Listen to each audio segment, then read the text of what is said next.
Welcome back to TC911 Beyond the Call, episode 6. I am your host, Abbey Dudek, and today we are talking to Levi Larkin.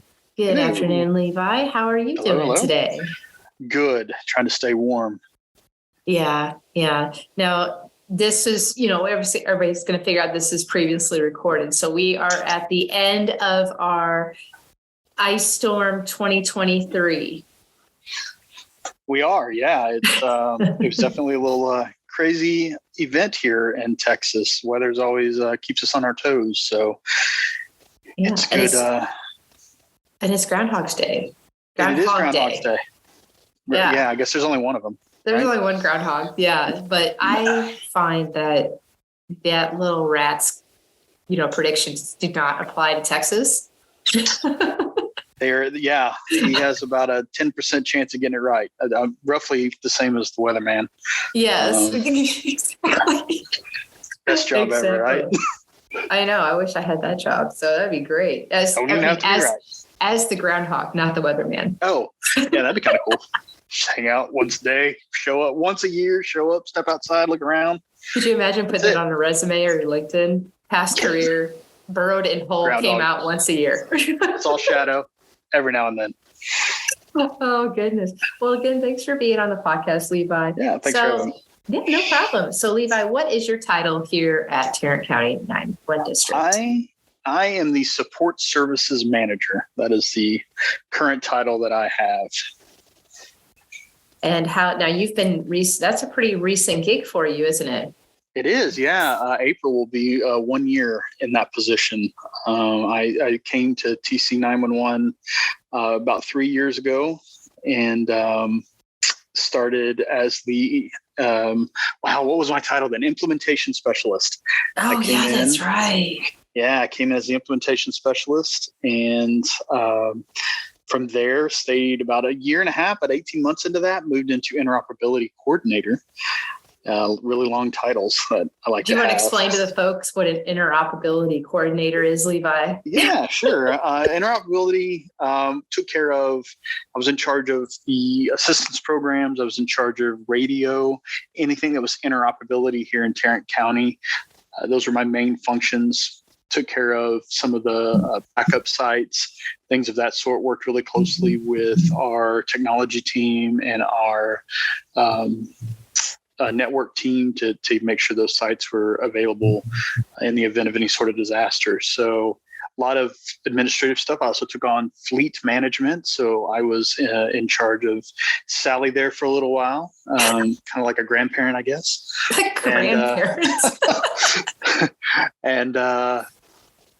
So it was a fun time. And then as time went on, there was a need for some additional leadership position there at Tarrant County. I love leadership. It's one of my passions. I love to help people grow and foster growth. And so I took a chance on that position and I was lucky enough to get it. Yeah. That's awesome. Yeah, I'm glad that you got that.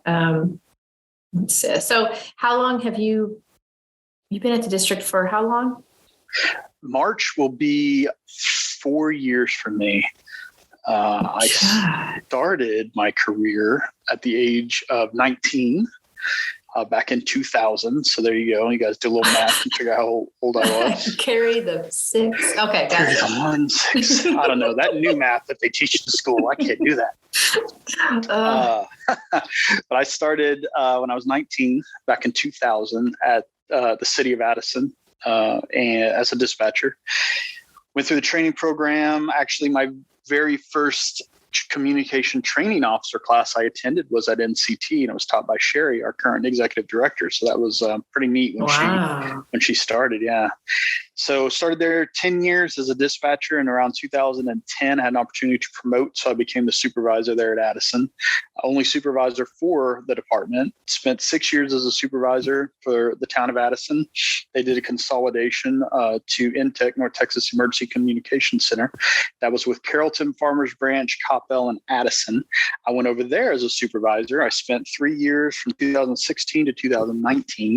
And after 19 years as a dispatcher frontline, I kind of was ready for a change and had this opportunity. Tarrant County is a lot closer to me here. I live in Tarrant County, so I was able to take that position, and I have been there ever since. And it's been amazing. I worked with some amazing people, worked under some amazing supervisors, and I have an amazing team right now, and I'm very happy with it. So excellent. And thank you for the compliment, considering that I'm your team. That's right. Yeah, I didn't mention that when I talked about my promotion, but yeah, I took over being in charge of public education. I say in charge. I took over It's more supporting. like, what is it? Cattle herder. Cat herder. Yeah. Cat herder. That's what it is. I'm in charge of public education as well as training and QA/QC, quality assurance. And I do say I'm in charge of, but I'm not at all. You guys are an amazing team, and really you lead yourselves, and I just have an opportunity to be part of it. So definitely a cool gig, and I like it. Yeah, I guess the best way of describing our office when it comes to leadership, you're right. It's not like in charge. It's more like, I almost want to say mediator, or like a pathway from us to higher up admin. Like you just collect all of our information, like, okay, this is what they're all doing. This is what's going on. Here's this, here's Abby's statistics for social media. Here's what training, and you're just it's kind of like you're herding us all together and getting our information. And then you're just one, instead of all of us going up to admin, it's like one connection to be like, oh, we can just go through Levi and get all this information. And I think, that's always been my goal with leadership. Is I've always tried to foster and empower you guys to do what your job. And although you guys do an amazing job, I don't want to do your job because you guys are so amazing at it. I want to empower you guys to make those decisions. And I think that's the great thing about our leadership is empowerment. Mm-hmm. Every one of us in every position we have, it's a leadership position. Mm-hmm. And I want you guys to grow in that and take on that and, really just, I don't know. I like to see leaders, people become leaders, and you guys, anybody that talks to anybody that deals with anybody, if you're listening to this podcast, if you have to deal with anybody, if you're dealing with the public, if you're dealing with a customer, if you're dealing with, vendors, any of that, you're a leader. You're always going to be a leader, mm-hmm. and you have an opportunity to lead. And so I like that ability to foster you guys and help you to work on the skills. And you guys teach me so much. So it's always a learning process. I'm always learning. Chantel does a great job with helping me to make good decisions. You guys help me to make informed decisions. So, leadership's about empowerment. And I really think, and I don't mean that as empower, there's bosses and there's leaders. And I always wanted to be a leader. And I think we have a lot of really good leaders. They say people do not quit their jobs, they quit their bosses. And I think that's very, very true.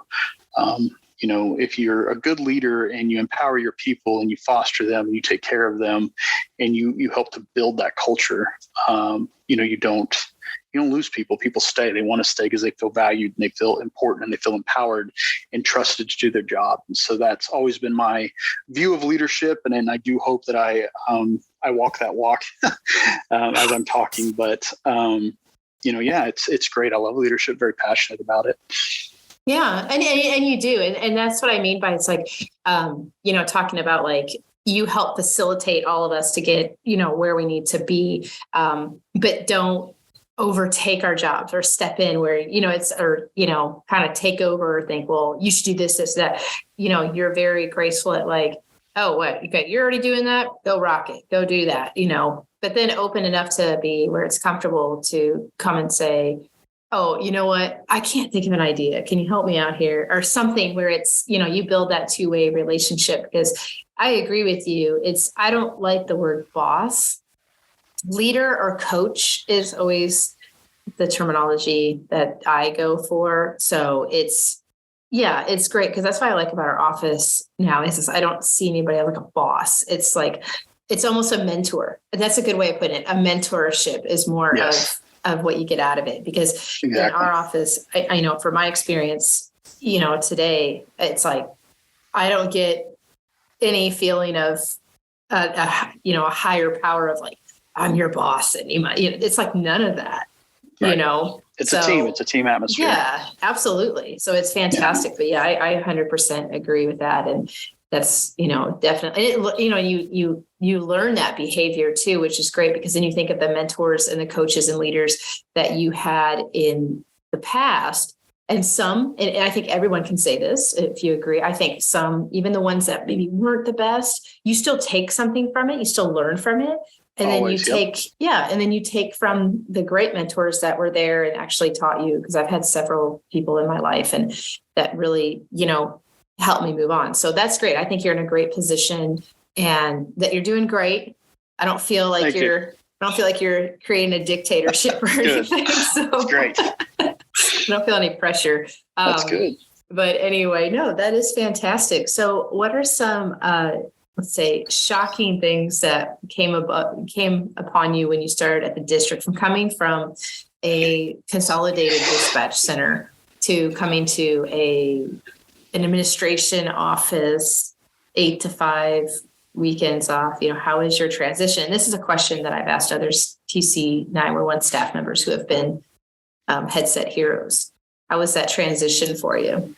Wow. Yeah, I think probably, and I don't know what they said, but I would have to say probably the hours, knowing I was on nights prior to coming to TC911. I actually worked my final shift, got off at 6 a.m. and then the next day started on a cut with Travis. So yeah, it was like I had one day to go from nights to days. But I think that's the biggest thing. One of the things that we focus on very heavily there at Tarrant County 911 is the life-work balance. And that's definitely something that's very challenging in the comm centers, not because I don't necessarily think that they don't care. It's just, that we have that shortages going on right now worldwide, and it's difficult to, 12-hour shifts and covering shifts to find that happy medium. And so finding that life work balance, the hours, having that weekends and the evenings with my family has been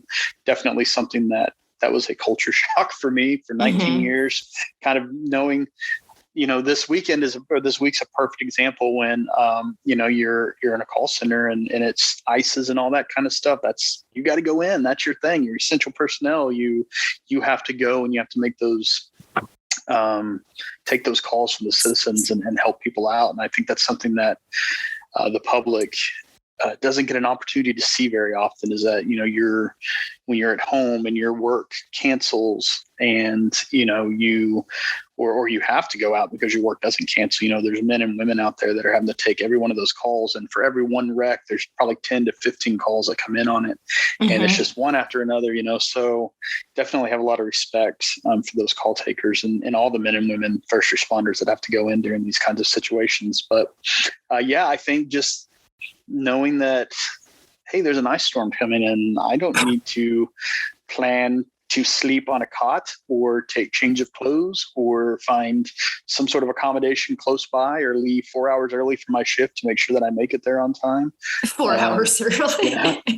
I remember at Addison, we had multiple storms that I was there for, and the fire department was across the street and they always had open bunks. And so we would go over and we'd crash the fire department to make sure that, we were there the next day. My dad actually was a firefighter at Addison for 30 years. And so, I knew most of those guys from when I was a kid. So I got an opportunity to go and crash over there. But yeah, I think that was it. I think just trying to change my mindset of, this is a Monday through Friday, 8 to 5. In most cases, I will tell you, though, that there's a lot of people there at Tarrant County 911 that, just because the doors close at 5 doesn't mean they stop working. That is they are hard workers. Very true. That is very true. And I am guilty of that myself, too. But we say for business hour purposes of when our what's on the door. Office. What's on the door is 8 to 5, but what's in our hearts is from whatever we need to get done. Whatever needs to be done. We get it all. We get it taken care of.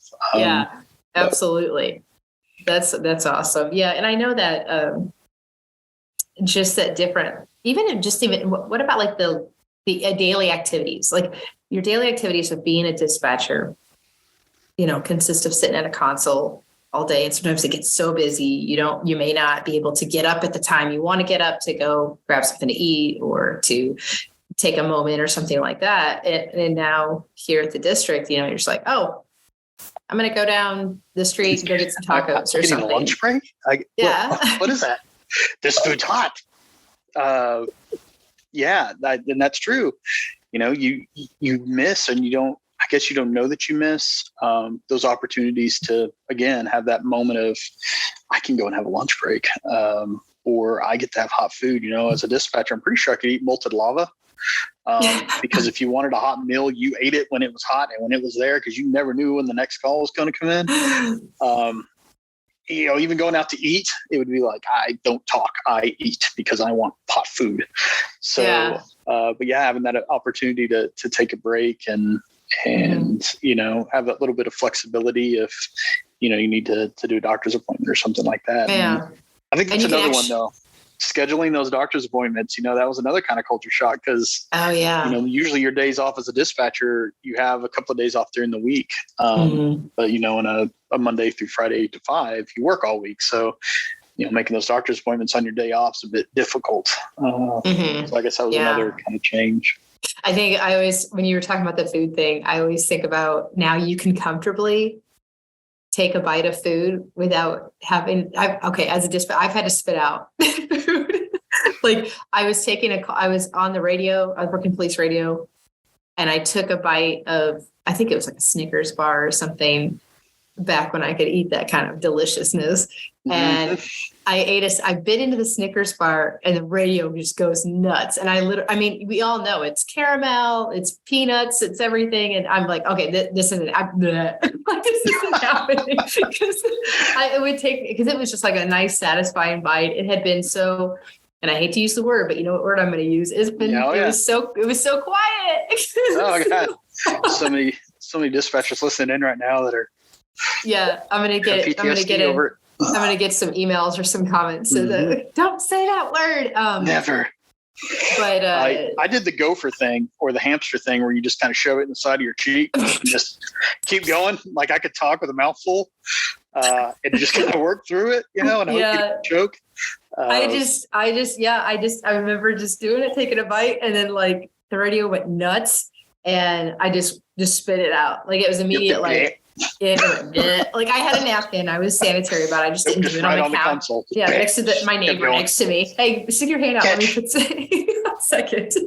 So yeah, oh my gosh, I completely forgot about that until now. I know the stories from the console. Oh, that's a good time. A heck of a reality TV show. Yeah, you know what? It is. And it's, I don't know, do you have anything that really stands out when you worked in there? I have one about a kitten, if you want to know about it. I had a lady report one time. She came home from working out and took a shower, calls me and says, "Hey, someone stole my salad." And I was thinking, her salad? Yeah. I was like a garden salad? And she's like, "Yes, I stopped and got a salad on my way home. I came home, I took a shower. When I came out, it was gone." I was like, okay. So we there at the department I worked for, we dispatched for all calls. Everybody's call was important. We wanted to make sure that we had that contact with our citizens. So put the call in as a burglary, because that's what it was. And en route to the call, the lady called back and she found her salad. She placed it somewhere different than where she thought she did. So did not have to enter the salad as stolen. Oh my gosh. I'm all right. I mean, what would an officer have been able to do if like she really never found her salad? We're just going to go out there and contact it. Yeah. How do you put that in the system? I guess anything? Why anything would be the type code. That was back in the days when we had to bust out those big old manuals for those dispatchers out there listening that are like, oh, I remember those. The TCIC manual, and there was a gray one and there was a maroon one. One had all your codes in it. Your maroon one had all of your codes, your type codes, your brands. This was way before the days of the more digitalized system that we have today. And then your gray one had all of your instructions in it, all your manuals and SOPs on which could and could not enter and that kind of fun stuff. So you'd have to know and flip through it all to find it. So yeah, again, dating myself a little bit there, but it's been, definitely times have certainly changed and with that industry greatly. doing Mhm. that. Yeah. But yeah, the calls are always something that's interesting. When I was at one of the call centers I worked at, and it was a call from a 911 only phone. So what that means is that there's it's not attached to any service like AT&T or Verizon or T-Mobile or anything. So, but they can still call 911. So educational plug, if you have a cell phone and it doesn't have a service provider, it can still call 911 as long as the battery's charged. The only thing is they won't get the phone number to the phone because it doesn't have one issued to it. And the only coordinates you get is the tower that it's closest to. It won't actually give 911 the location of the phone because it doesn't have technically service to it. So anywho. So don't give them to your kids. Don't give them to your kids. This is what I tell the public. It's like 50-50. Okay. They're not good for to give to kids because they're playing on them. They call 911 and then they usually keep hanging up. And then we don't know if there's a real emergency and we can't get any information from it. So it's a real, problem. But then on the other hand, if there was a situation and somehow your main cell phone or something you weren't able to use it wasn't around, and all of a sudden you find this cell phone and you really need help, and then you're like, oh gosh, it's got battery charging, I can at least call 911. That's true. Yeah, so there's 50-50 to them and everything, but I would probably say it's a fair assessment that a lot of times the calls come in are because they found the phone, someone's playing with it, and then it calls 911. Anyway, a bunch of kids had a cell phone. They kept calling. And they're calling, it was going down all the call takers. Everyone was getting, it's one of those nights that's just like, okay, oh God, it's that phone again. I hope the battery dies soon. Because they were just calling and laughing and everything. And there's nothing we can do. There's really nothing we can do. So I know that, I think it was during flu season. I remember so many people were out sick, and I think I was on a 12-hour shift or something. And so I answered, and it was that phone. And I was like, 911, what's the location emergency? And then this kid just screams and goes, you smell like a fart, and then hangs up. Wow. And I was like, how specific. Wow. I've been here 12 hours. He's probably not that wrong. I mean, maybe. No. So it's just stuff like that. And you know what? I just laughed. I'm like, okay, because we knew they weren't in any danger. They've been playing on the phone and after a while the battery must have died because then it just stopped. So yeah, anyway, tales from the dispatch side. Tales from the console. Tales from the console. So, but yeah, so I'm sure that you have tons of stuff from working over there. But yeah, we could all write a book. We could all write a book, I believe. Definitely. And it's just a lot of good memories. So what are some of when you came to the district, I know that sometimes when people start new jobs and they're just like, okay, this is what I would like to, do with the district. This is how I would like to implement myself in there, or how I could help make a difference or something. Was there something that you had set for yourself when you first started, goals, anything of that nature where you're like starting out the gate? Yeah. This is where I like to see myself. Yeah, I think obviously leadership was always right there. And I kind of told myself, I was like, it's going to feel good just going in and just being in charge of myself. But that leadership bug is really hard to shake when you're passionate about it. So of course I was always right there thinking about it. Any opportunity. Again, I was in charge of vendors. I was in charge of coordinating with PSAPs, out at the PSAPs a lot, having to handle sometimes if we had some disruptions, or whatnot that we were out trying to work through with the PSAPs. And sometimes it wasn't even like equipment. It was just, something that was on the PSAP side, and we were just trying to be the coordinators of that. But, it always had that moments of leadership. And so that was definitely something I really kind of wanted to get into, and I was able to accomplish that, which is great. I think the other part of it was just technology, right? So when you're on the user side of it, it is a whole different world. I never knew until I came to the district what it takes for a 911 call to go from your phone to make it to a 911 center. And every every place is a bit different. The way that our district does it is a bit different than how other districts do it. And not that we're right and they're wrong, or they're wrong and we're right, or whatever, but it's one of those things where, how we focus on reliability and stability in what we do, and making sure, that we put those 911 calls first because we know how important they are, and just learning all the technology that went behind it. So that was one of my things was, okay, I need to learn all this technology. And I got really far into it before I switched over into the interop side, which was a whole new, brand new level of technology, different type of technology, all within that same realm that I came from in dispatch. But yeah, just telling myself, okay, I need to start learning a lot of this technology stuff. And it's funny. It's just like all of a sudden one day, you're sitting in there and there's conversations happening. You have very little knowledge of what they're saying. It's all Greek. And then, kind of slowly but surely you start to, pick up on things, and you're like, oh yeah, I know what that means. Oh, hey. And then before long you're participating, and suddenly you're like, what happened? I'm understanding this. So yeah, that was that. And then moving into this position again, setting those goals, it's, like I said before, empowering you guys and fostering you guys. And for those of you that have interest in leadership, getting you to your goals, it's my main thing. And I ask you guys, when I very first started this position, where do you want to go? What do you want to do?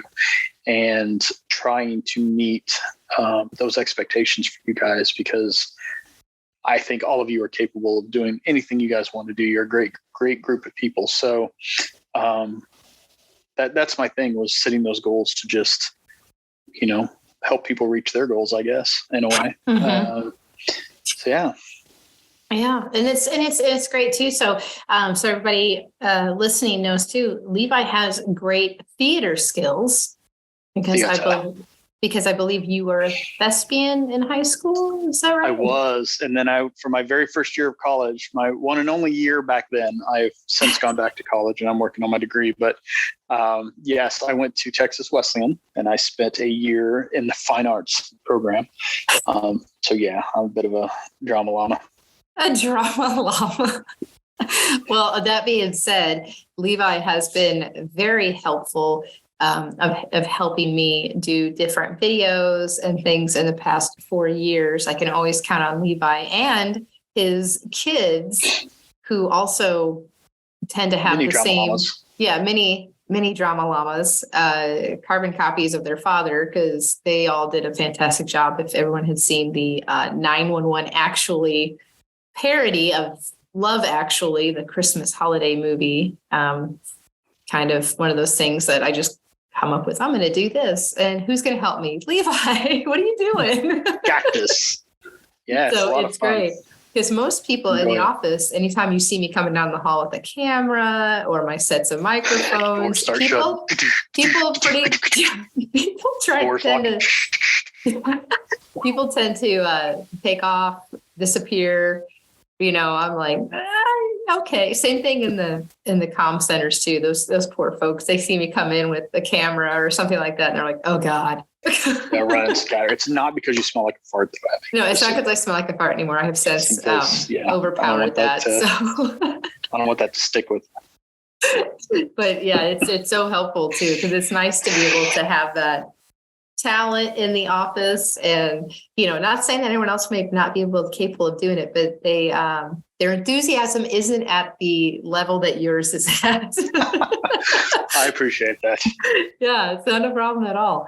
I think it's one of those perks, like when I was back as interoperability and implementation, I got an opportunity to travel a lot throughout the district. And that was, again, something a bit different from what in the consoles, you're behind the console, you're in the same room behind a console, 12, 8, 10 hours, depending on what you work, and with this, I had the opportunity to get out and about and actually travel around the district and see different comm centers and meet new people. And so that was definitely a fun part of my job. And I enjoy what I do now because I do get opportunities to go with you guys. I get opportunities to sit in the training classroom. I get opportunities like Frog Alley when you were finally taking some vacation. I was able to go out and get to work with Tara and Hank FM and be out there at Frog Alley and meet and help to educate some people and get a small little taste of what you do and how hard you work out there. So it's that's another thing I think I really love about what I do, is the opportunities to get to be out in the public a little bit.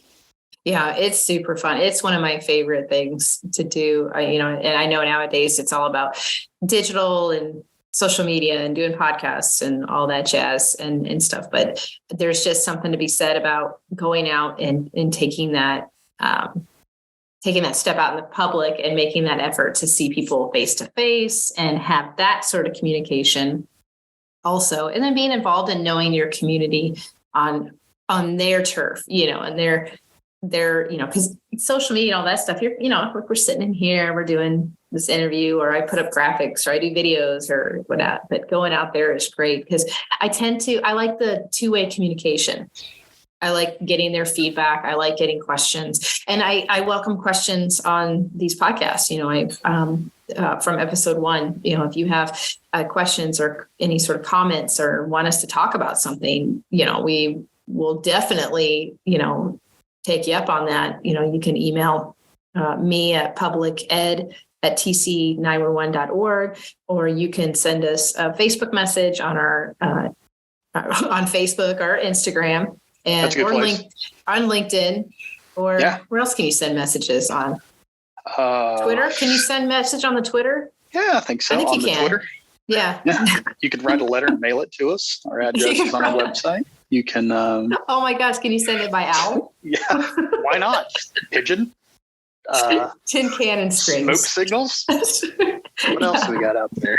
Yeah, I'll have to relocate my office on the roof, and just in case anybody's sending us questions via smoke signals. Sign language. But yeah, I do. I welcome like that questions. Too. Yeah. And like you talked about that face-to-face interaction. Many years ago, I was part of a nonprofit group called the 501st Legion, which is a Star Wars costuming group. And our mission was the bad guys that do good. And a lot of what we did was we spent our own money and we volunteered our time with movie accurate costumes to go. Anything we did was for nonprofit. So we would come to any event that any corporate wanted us to do. All we asked is that they donated to a nonprofit. Did a lot of things for March of Dimes, Toys for Tots. One of my favorite things to do, though, was we would go to Dallas Children's Hospital in downtown, and we would always go the day before the parade that they had around Christmas time. And they would set us up in this room, and they would bring in the kids to see us. And there's all different types of people there. There were us in Star Wars gear. We had another sister group that was the Rebel Legion that brought the good guy characters from Star Wars. We had robot builders that brought droids that were functioning droids that were made with remote controls and things of that sort. But just to see those kids and how they reacted and they interacted with us, and even though we were the bad guys, they were just so excited to see us. And having that one-on-one interaction with people and watching them, and especially kids, seeing them kind of light up when they see things like Cell Phone Sally, or they see the really cool swag that you put together out there it's rewarding, to see that you're making a difference, even if it's just for that one day. But they're going to remember that day. Yeah, and you're right. That is so true. That's one of the things that I love, and you couldn't have said it any better. It's rewarding. I love the feeling of when kids learn something, even when the adults learn stuff. I love seeing that complete change of look. Like, oh, I had no idea about that. And I love that, because you never know. I mean, I hope that folks don't ever have to text 911 in a bad situation or call 911. I mean, we don't want emergencies to happen. We want everybody to be safe as possible. But reality is that, you may have to someday, whether it's you, your loved one, or something that you see, close by you that you need to call on. But knowing that you can text to 911, or knowing how the infrastructure works. I mean, that's important to know. So that way you have an understanding of, okay, this is why they do this. This is why the dispatcher asks this. This is, and that's it's all about trying to, get you first responders in a timely manner. That's the end result for everything. And that's a lot of the technology that TC911 does. And then all of the great women and men out there in the thin gold line world too. So with you giving back to the community, which, I love that. And Levi is also my number one person to always volunteer with me when it comes to picking up trash and taking his mini drama llamas with him. Right, well, drama llamas are out there. They're taking to pick up trash too, because we do have a section of the Trinity River that we have assigned to Tarrant County 911. So we are part of the Tarrant Regional Water District's program to keep the Trinity River clean. As I ride my bike there all the time, and I don't like looking at trash. So we are all involved picking up trash, and Levi, his family, and a lot of staff members in their family come out and do that. So I'm glad that you brought up how much we do give back to the community. And coming soon, since you brought up your little costumes, they're little costumes. They're like, this isn't like the old 1980s like plastic masks kind of thing. Probably was a bit lighter at the time, so they may be a little in the real sense of the word. Oh gosh! But so coming May 18th is the American Heart Association Cycle Nation, and myself and Mr. Levi we are going to ride stationary bikes. It's at Texas Live. It's from 5 to 7. It's to promote awareness because February it's Go Red, and it's to promote cardiovascular awareness and everything.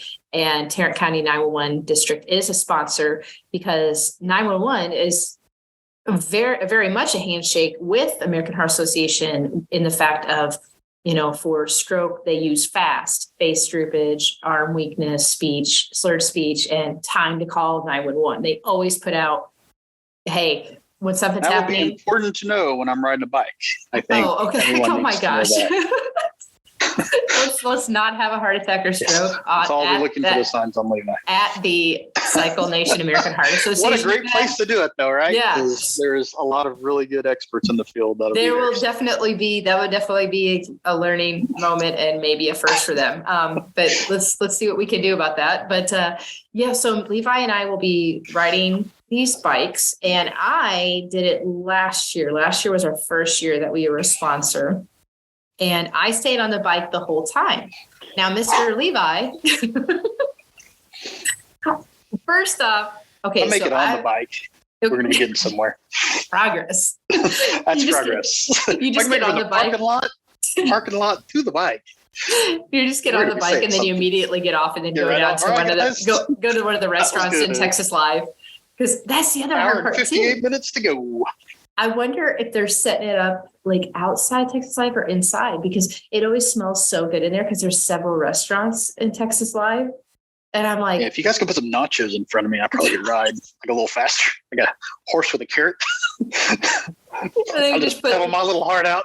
Just put a basket of nachos above your head. I just want the nachos. But so hopefully you're able to stay with me the whole time. But my question is, so I usually wear like my Go Red for Women shirt, and then I wear my Wonder Woman tutu. So I was wondering what you were going to wear. Again, folks, this is May 18th, and you can come and cheer us on, and you can actually donate to Tarrant County 911 District for Cycle Nation. We have a team, and I will share that actually on our social media pages for those who want to help out. That would be awesome. And I appreciate Levi so much. And the reason why we do this is because of my vascular disease. And so I am also an advocate for that. So it's not only professionally, but personally. But so Levi, do I need to get you a tutu, or are you going to come dressed as a I may have to dust off. Yeah, I may have to dust off the old biker scout boots from my days of trooping. And maybe. But the thing is, you have to make sure that you can move in it. I mean, okay, this is literally this is a spin class. I bowled in it. The shock value is 0. Yeah. Well, again, part of that giving back at Addison, we used to do a bowl-a-thon every year, and it was to wipe out kids' cancer. And so every year when we had a team for our dispatch, and every year I bowled in a costume. So I bowled as a stormtrooper, I bowled as a biker scout, I bowled as Boba Fett. I feel like I bowled as Darth Vader once, but it's funny that I bowl so much better in a costume than I do just regular. I don't know if it's because you can't move very much, so your arm just kind of stays in one spot, and so it goes where it needs to, or what. But so I don't know. We'll have to see. You may have a backup tutu just in case. You may have two tutus just so that Well, the thing is too, is that if whatever costume you pick, like you're going to have to test it on a bike, because first off, this is like a spin class. So they go and there's like these two fantastic people who are obviously professional, like spin class connoisseurs or whatever you want to call them. And they're amazing, but they like get you going. So, you have to be able to function in it. So I'll be able to function. It'll be great. It'll be a process. I hate for it to be the same kind of thing of like, if I was to get into the cell phone Sally costume, there'd be no way there's a lot more movement in the biker scout costume than there is in my other costumes. So yeah, I have quite a bit of freedom of movement. So I don't know. We'll see as we get closer. We got time.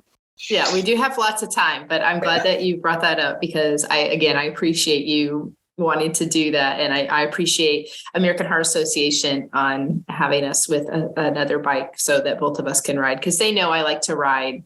I was kind of hoping they get one of those like 2-seaters where I could just sit in the back. No, just kind of absolutely not. Just put your feet up like a tandem or whatever. That'd be great, wouldn't it? Just little 2-seaters. And then